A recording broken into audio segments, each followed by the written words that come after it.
पाठ तीसरा, प्राकृतिक आपदाएं। आधुनिकता की दौड़ में सरपट दौड़ता हुआ आज का मानव यह नहीं जानता कि अपने आराम और सुख सुविधाओं के साधन जुटाने में वह प्रकृति के साथ किस हद तक खिलवाड़ कर बैठा है। प्रकृति विधाता की एक संयमित व संतुलित रचना है, जिसके रहस्यों को आज भी मानव बस देखता है। प्रकृति के नियमन का अनुमान इसी बात से लगाया जा सकता है कि जीवन के ताप की अनिवार्यता होते हुए भी प्रकृति उसका विलक्षण ढंग से नियमन करती है। इसलिए सूर्य से निकली पराबैंगनी किरणों का सिर्फ 2 अरबवां भाग ही पृथ्वी तक पहुंचता है। शेष ताप पृथ्वी और अंतरिक्ष के बीच वायुमंडल की परतें रोक लेती हैं। यदि प्रकृति ऐसा न करे तो सूर्य, जिसके केंद्र का तापमान 1.5 करोड़ डिग्री सेल्सियस है, के ताप का कुछ भाग भी पृथ्वी तक पहुंच जाए तो हमारी पृथ्वी राख के ढेर में बदल जाए। स्वयं को सर्वश्रेष्ठ प्राणी मानने वाला मनुष्य सब कुछ जानते हुए भी प्रकृति के साथ अज्ञानियों जैसा व्यवहार कर रहा है। पिछले कुछ दशकों से उसने प्रकृति के संतुलन को इतना बिगाड़ दिया है कि उसके असंतुलन से फैली भयावहता हर ओर दिखाई दे रही है।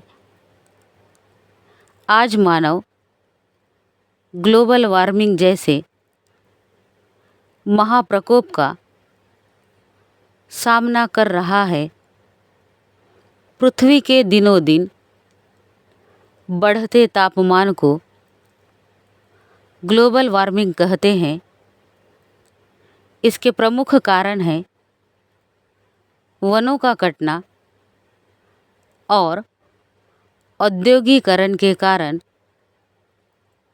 अत्यधिक मात्रा में कार्बन का उत्सर्जन होना। कारखाने अत्यधिक मात्रा में कार्बन डाइऑक्साइड उगल रहे हैं और प्राण रूपी वायु का उत्सर्जन करने वाले वन मनुष्यों की बढ़ती आबादी की भेंट चढ़ रहे हैं। कार्बन डाइऑक्साइड ही नहीं, अन्य जहरीली गैसें भी धरती के तापमान को बढ़ाने के साथ साथ पृथ्वी की ओजोन परत को भी क्षति पहुंचा रही है। ओजोन परत प्रकृति की सुरक्षा परत है, जो सूर्य की पराबैंगनी किरणों को धरती पर सीधे आने से रोकती है। इसके कारण पृथ्वी राख का ढेर बनने से बची रहती है। लेकिन वर्तमान समय में ओजोन परत में बड़ा सा छेद हो गया है, जिसके कारण पृथ्वी के तापमान में निरंतर वृद्धि हो रही है। पृथ्वी के तापमान में वृद्धि का एक और नुकसान विश्व के समक्ष खड़ा है। वह है ग्लेशियरों का पिघलना। ग्लेशियरों के पिघलने से समुद्र का जल स्तर बढ़ेगा और समुद्र के किनारे बसे कई देश या टापू जल समाधि ले लेंगे। एक अनुमान के अनुसार वर्ष 2050 तक समुद्र के किनारे बसे लगभग 20 करोड़ लोगों को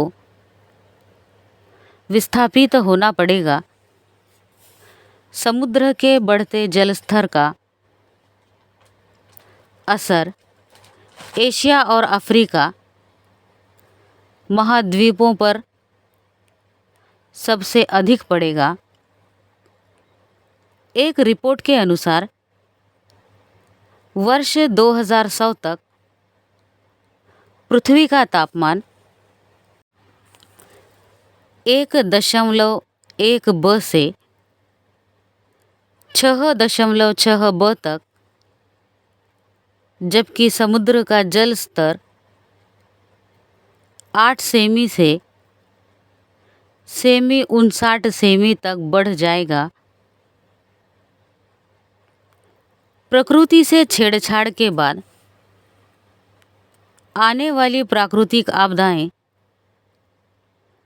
विकासशील या विकसित देशों में भेदभाव नहीं करती। जब वे विनाश पर उतरती हैं तो उसके सामने स्वयं को आधुनिक मानने वाले मानव की सोच भी बौनी पड़ जाती है।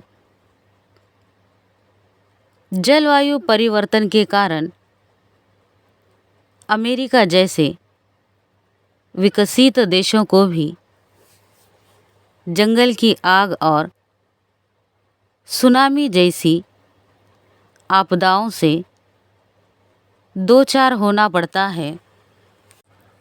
विकसित देश इन आपदाओं से अधिक भयभीत नहीं है, क्योंकि वहाँ के आपदा प्रबंधन इतने मजबूत हैं कि तुरंत सुरक्षा व सुविधा उपलब्ध हो जाती है, जिससे जान माल का अधिक नुकसान नहीं होता। परंतु ये प्राकृतिक आपदाएं विकासशील देशों, विशेषकर भारत जैसे देशों के लिए भयानक दृश्य प्रस्तुत करती हैं। यहाँ का आपदा प्रबंधन अभी इतना सधा हुआ नहीं है कि अपनी कार्यक्षमता व कुशलता से इन आपदाओं को ठेंगा दिखा सके। प्रतिवर्ष वर्षा के मौसम में उत्तर प्रदेश और बिहार जैसे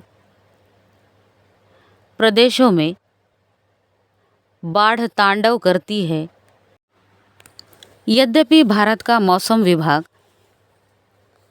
अपने आंकड़ों को जारी करके भविष्यवाणी करता है, परंतु उनका सही उपयोग नहीं हो पाता और इसका सबसे बड़ा कारण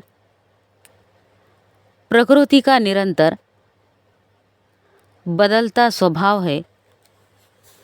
वर्ष 2013 को उत्तराखंड में घटित प्राकृतिक आपदा ने दिखा दिया था कि भारत को ऐसी आपदाओं से निपटने के लिए अभी कितने प्रयासों की ज़रूरत है, क्योंकि उस समय पर की गई सटीक भविष्यवाणी भी कोई लाभ नहीं दे पाई। इस दुर्घटना में सबसे अधिक जान माल का नुकसान केदार घाटी में हुआ। केदारनाथ मंदिर के अंदर और बाहर लाशों के ढेर लग गए। हमारे देश का आपदा प्रबंधन उस समय बिल्कुल लाचार खड़ा रहा।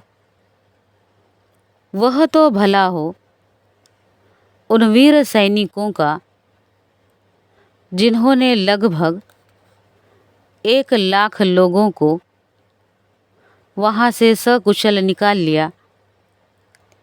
यद्यपि इस कार्य में उन्हें लगभग 20 दिन लगे, पर सेना के जवानों ने बड़ी हिम्मत और मुस्तैदी से बचाव अभियान चलाया। ऐसी ऐसी जगहों पर फंसे हुए लोगों को बचाया जहां पहुंच पाना कल्पना से परे लग रहा था। वहां फंसे हुए लोग बचने की सारी उम्मीदें खोकर स्वयं को मृत्यु का ग्रास बनने हेतु छोड़ चुके थे। ऐसे में मसीहा बनकर देश के फौजियों ने उन्हें सकुशल सुरक्षित स्थानों पर पहुंचाया। यदि हमारे जांबाज सैनिक आगे नहीं आते तो मरने वालों की संख्या लाखों तक पहुंच सकती थी। यद्यपि ऐसी घटनाएं पहले भी हुई हैं, पर इतने बड़े पैमाने पर जान माल की हानि होगी यह कोई सोच भी नहीं सकता था। इस घटना को प्राकृतिक आपदा माना जा सकता है, लेकिन वास्तव में हम ही इसके लिए जिम्मेदार हैं। प्रतिवर्ष लाखों सैलानी पहाड़ियों पर प्रकृति का आनंद लेने आते हैं, परंतु अनजाने में ग्लोबल वार्मिंग को बढ़ाने का कार्य करते हैं। उन्हें मंजिल तक पहुंचाने के लिए पहाड़ों पर असंख्य गाड़ियां दौड़ती रहती हैं, जो कार्बन उत्सर्जित करके वहाँ के तापमान में वृद्धि करती हैं। इसके अलावा सैलानियों के द्वारा फैलाया गया कूड़ा कचरा भी प्रकृति का संतुलन बिगाड़ रहा है। इससे हिमालय के ग्लेशियर पिघल रहे हैं। कार्बन डाइऑक्साइड बर्फ को जमने नहीं देती। पहाड़ों पर बर्फ के न टिकने का यह भी एक कारण है। ऐसे में पहाड़ों पर होने वाली बर्फबारी पिघलकर निचले क्षेत्रों में बाढ़ की स्थिति पैदा करती है। अत्यधिक कार्बन उत्सर्जन के कारण जलवायु सघनता इतनी बढ़ती है कि बादल फटकर भूस्खलन जैसी घटनाओं का कारण बनते हैं। इससे यहाँ की परिवहन और संचार व्यवस्था अस्त व्यस्त हो जाती है। गांव पानी में बह जाते हैं और जान माल की हानि होती है। भारत ऐसी आपदाओं की पुनरावृत्ति से बचने के लिए न केवल कार्बन उत्सर्जन में कमी कर रहा है, बल्कि अपने आपदा प्रबंधन तंत्र को भी मजबूत कर रहा है। इसके लिए भारत में कई प्रकार के विभाग बनाए गए हैं, जैसे चक्रवर्तीय तूफान और भूकंपों की निगरानी हेतु भारतीय मौसम विज्ञान विभाग, बाढ़ जैसी आपदाओं के लिए केंद्रीय जल आयोग, परमाणु और जैविक दुर्घटनाओं के लिए डिफेंस रिसर्च एंड डेवलपमेंट संगठन और आपदा के समय बचाव, राहत तथा पुनर्वास कार्यों के समन्वय के लिए director general of civil supply आदि। यह बात ध्यान देने योग्य है कि मानव को प्रकृति के प्रकोप से बचने के लिए अपनी कार्यप्रणाली को बदलना होगा। अपने अस्तित्व को बचाने और पृथ्वी का विनाश रोकने के लिए और भी कारगर कदम उठाने होंगे, नहीं तो विलुप्त प्रजातियों में एक दिन मानव का नाम भी सम्मिलित हो जाएगा। लेखक महेश दत्त शर्मा।